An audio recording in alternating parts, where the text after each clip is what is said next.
I didn't find out my mother knew how much I earned until she stopped asking how I was.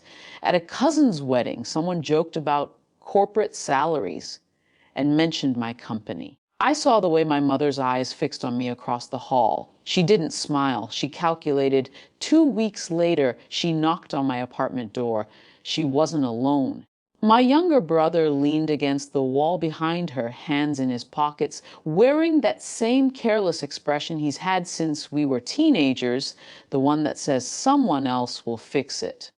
I let them in. My apartment is modest, clean, quiet, earned. My brother walked through it slowly, touching the back of a chair, glancing at my television, opening the fridge without asking.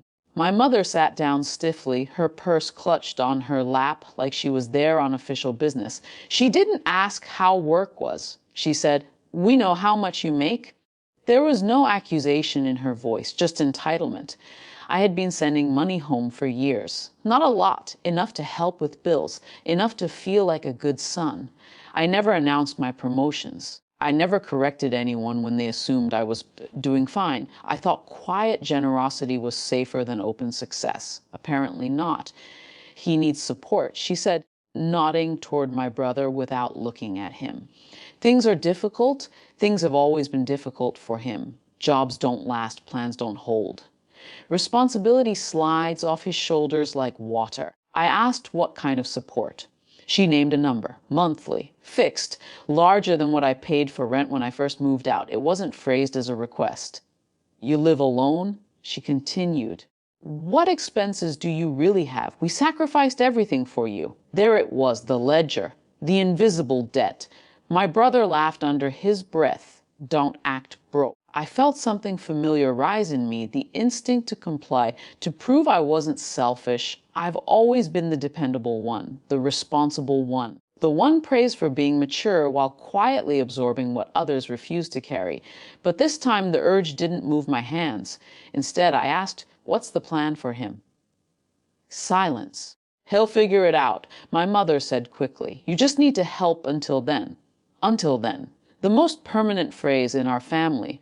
I told them I would support her directly. Groceries, medical bills, anything she personally needed. But I wouldn't send cash to fund my brother's lifestyle. If he wanted help, we could sit down together, look at job applications, make a plan. My brother rolled his eyes. "You think you're better than us now?" "No," I said. "I just don't want to repeat this every year." The temperature in the room changed. My mother's voice sharpened. She talked about shame, about what relatives would say, about how money had hardened me. I didn't argue. I didn't defend myself. I repeated the boundary. That's when she stood up and said, "If you won't help properly, we'll stay here until you understand." It was meant as pressure, emotional siege. They assumed I would fold before I allowed discomfort. Instead, I reached for my phone. Calmly, I called the building's front desk on speaker. I confirmed visitor policy. I confirmed that extended stays required registration. I confirmed that I, as the leaseholder, could revoke access at any time. My mother stared at me. Then I added gently, "The car you arrived in is under my name, insurance too. If this becomes hostile, I will make changes today. No threats, no raised voice, just facts." Authority doesn't always arrive in uniform. Sometimes it's paperwork, contracts, names on documents. My brother's posture shifted first. He straightened, looked at the door.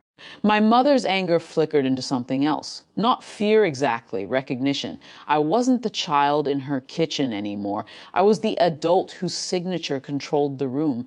"I will help you," I said. Softer now, "but I won't fund irresponsibility. Not his, not mine." She picked up her purse. There was no dramatic exit, no shouting, just the sound of the door closing behind them. The hallway felt unusually quiet afterward. I stood there longer than necessary, staring at the wood grain of my own front door. Messages started that evening. An aunt saying I'd changed. A cousin asking if things were really that bad. My brother posted something vague online about loyalty. I sent one message to the family group: "I love my mother. I will support her needs." I will not provide unlimited cash without accountability. Then I muted the conversation.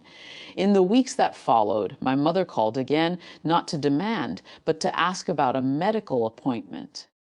I paid the clinic directly. We didn't mention the confrontation. My brother hasn't called. I don't feel victorious. I feel steadier. There's grief in it, the quiet realization that love in my family has often been measured by sacrifice without limit. But I also feel something unfamiliar dignity without apology. The money didn't change me. It just gave me the leverage to stop pretending I had none.